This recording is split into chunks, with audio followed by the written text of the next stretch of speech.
Hello, beautiful scholars. It is great to see everyone again in class. You all look beautiful, and I love the smiles on your faces. We've been having an amazing time during these reading sessions, and our reading continues today. We have a great book to read. Have you been enjoying the reading session so far? Yes, I see all of you nodding your heads. I have been having an amazing time reading to you as well. Again, we're going to be reading a very interesting book today. And the title of this book is African Beginnings. African Beginnings, the authors are James Askins and Kathleen Benson.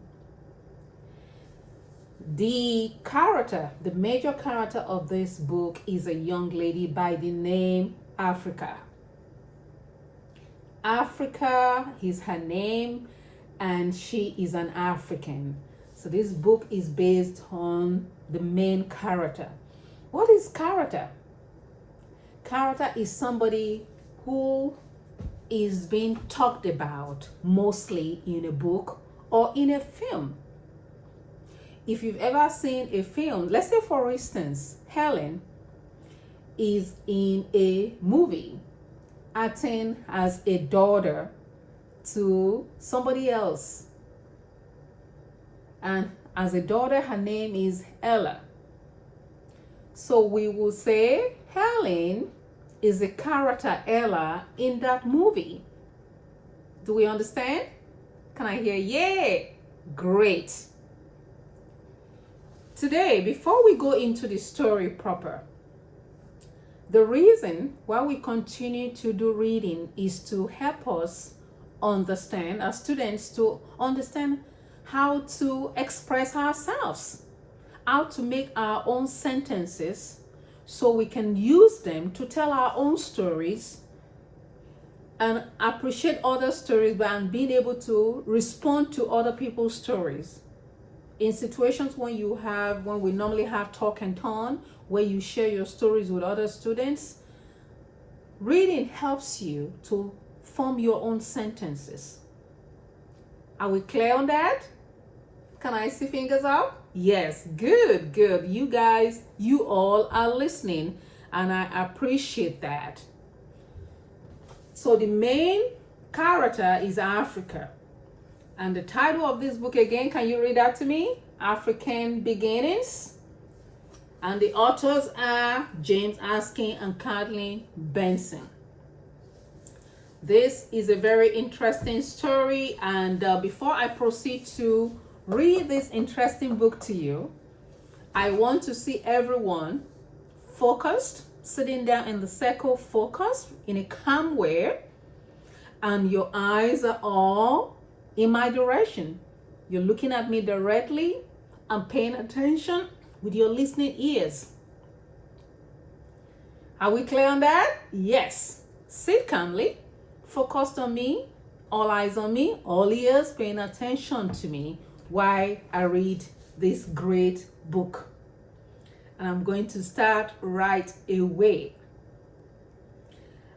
African Beginnings is about an 8-year-old young lady, Africa, who was relocating to the United States for the first time.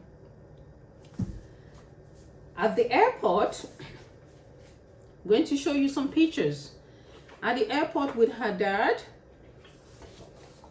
that was the first time she was seeing lots of white people. That was the first time she was seeing white people who have different color from her. And she had her mouth wide opened while she was looking at people, white people especially. I'll read the first paragraph. Africa arrived at Atlanta International Airport on a bright Sunday. It was shining bright, the sun was shining afternoon, with her dad from South Africa. And as soon as she saw white people gathering, a lot of white people at the airport, she opened her mouth and she touched her dad. Daddy, daddy. And she was pointing at the white people. What do you think happened at that point? She was looking around. She kept on looking around and she was seeing so many white people. She looked confused. The dad held her hand. I'll tell you the rest of the story in a summary. I'll continue reading, but I just want to tell you something. Africa arrived with her dad in a country where she looks different. This is the reason why she's the main character in the book. The main story is that she arrived, people saw her differently, treated her differently, they treated her badly. Can you understand? Think about a time when you were treated badly. If you've ever been treated badly, I need you to point a finger at yourself. Point a finger at yourself like this. Good, good. I see everyone pointing the finger at themselves, which means you've been treated differently because of one situation or another. In some cases, people have been treated badly. In the case of Africa in this book, Africa was treated badly because she looked different. She has dark skin. She spoke differently. Her mannerisms were different because she was coming from South Africa, where the culture is different from American culture. So people saw her differently. People treated her differently.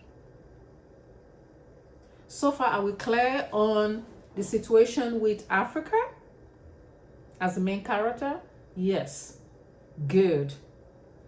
Now, I want to continue to see all of us focus, because when I started, most of us were focused. Now we only have a few who are still very focused. Okay, I see everybody getting more focused again. Good, good, good. Now I'm going to invite the first paragraph that I just read to us. I'm going to have you open up to the first paragraph. And who will volunteer to read this aloud? Good. Okay. Fred, go ahead and read aloud to us.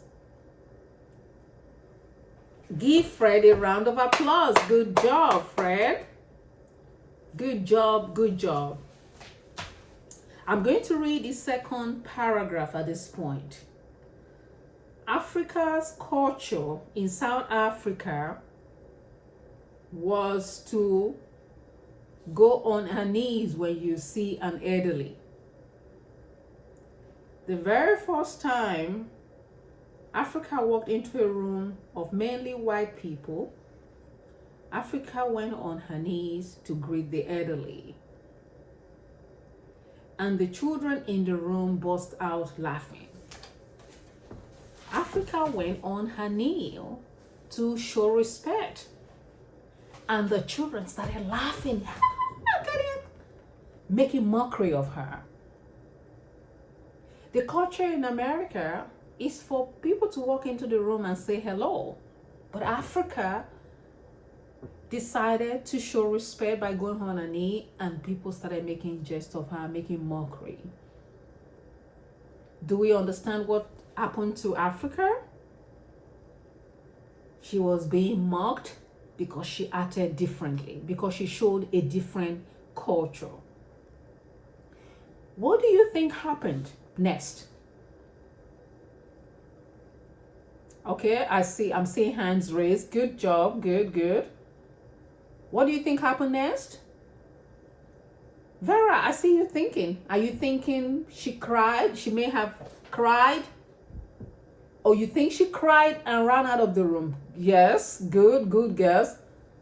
Paul, you want to make a guess on what you think happened next? She never returned. I am so happy to hear, and this is exactly what happened. I'm so happy to hear that you can understand how people feel when they're being treated differently. We're going to continue to read this further, but right now we've read so much, and I appreciate your contributions. And I want us to remember that the purpose of our reading is for us to make our own sentences so we can tell our own stories and appreciate other people's stories. Are we very clear on that? Can you repeat after me? Let's read the objectives. I commit to learning in this reading class so I can make my own sentences and tell my own stories and use the sentences to respond to other people's stories. Good job. Good job. It's been an amazing reading time with you all, my beautiful scholars, and I hope to see you all in the next class.